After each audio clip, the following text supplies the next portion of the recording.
Nah, Assalamualaikum warahmatullahi wabarakatuh. Izin memperkenalkan diri. Nama saya Syurfani Elsa Putri dengan program studi Magister Pendidikan Fisika.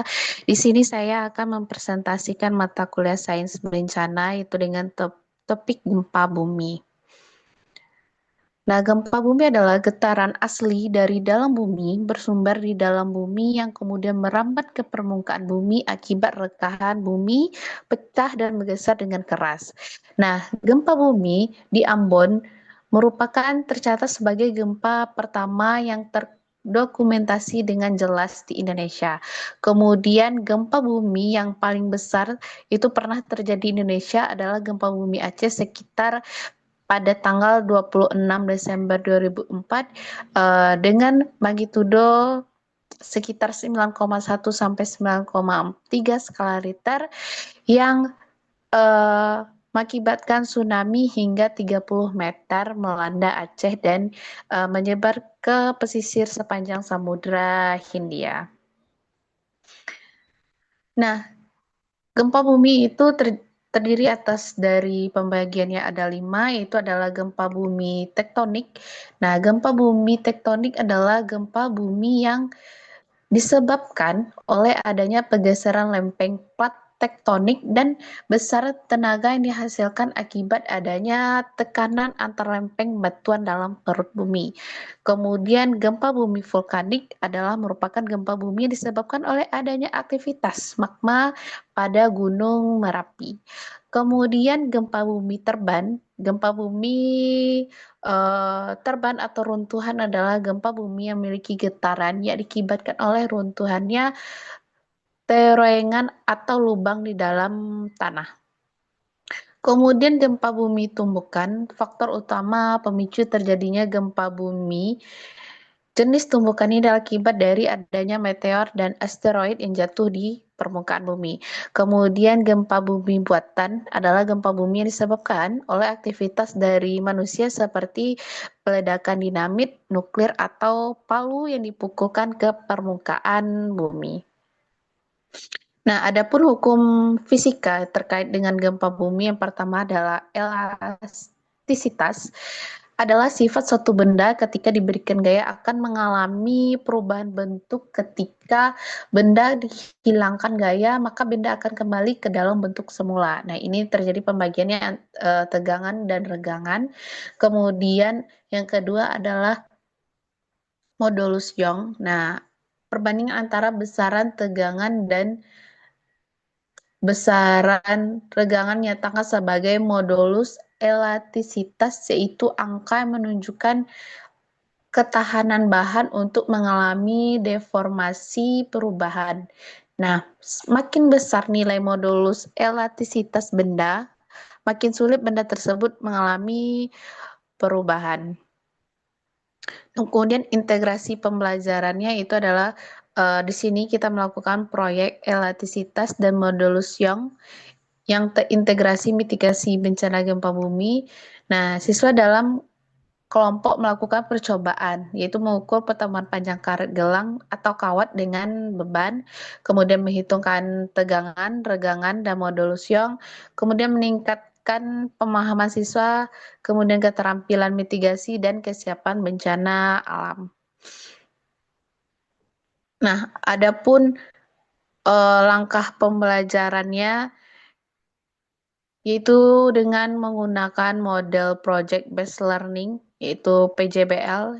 Kegiatan pendahuluannya yang pertama guru menayangkan video dampak gempa pada bangunan, kemudian eh, pertanyaan pemantik mengapa bangunan runtuh saat gempa, kemudian menyampaikan tujuan pembelajaran dan relevansinya.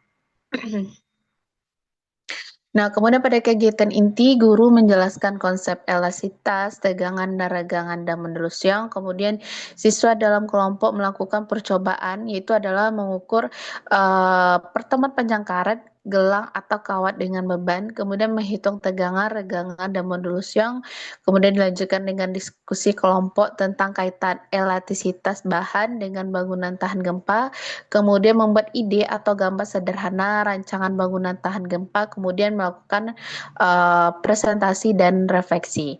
Kemudian di kegiatan akhir yaitu penutup refleksi, siswa menuliskan dua hal yang dipahami dalam satu hal yang masih membingungkan. Kemudian guru memberikan penguatan manfaat fisika untuk mitigasi bencana. Kemudian penugasannya mencari contoh material bangunan tahan gempa di Indonesia. Nah, kemudian pengurangan risiko bencana gempa bumi itu yang pertama, sebelum terjadi gempa bumi, maka merancang bangunan struktur tahan gempa dan pondasi yang kuat sesuai dengan standar teknis. Kemudian simpan barang yang mudah terbakar di tempat yang aman. Pastikan selalu mematikan listrik dan gas saat tidak digunakan. Kemudian yang paling penting adalah pelajari jalur evakuasi, titik kumpul, denah bangunan, tangga darurat, dan zona aman. Kemudian libatkan masyarakat dalam kegiatan edukasi dan literasi kebencanaan di sekolah serta masyarakat.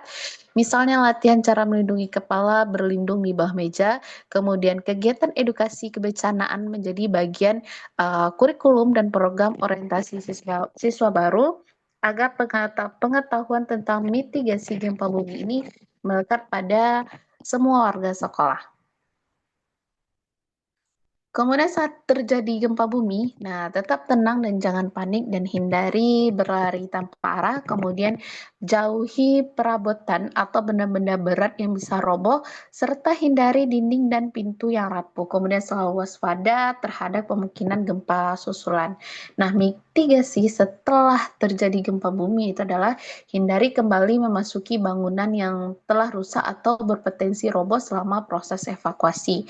Kemudian periksa kondisi sekitar, lakukan pertolongan pertama untuk korban yang luka, serta cari bantuan medis jika terdapat cedera yang serius.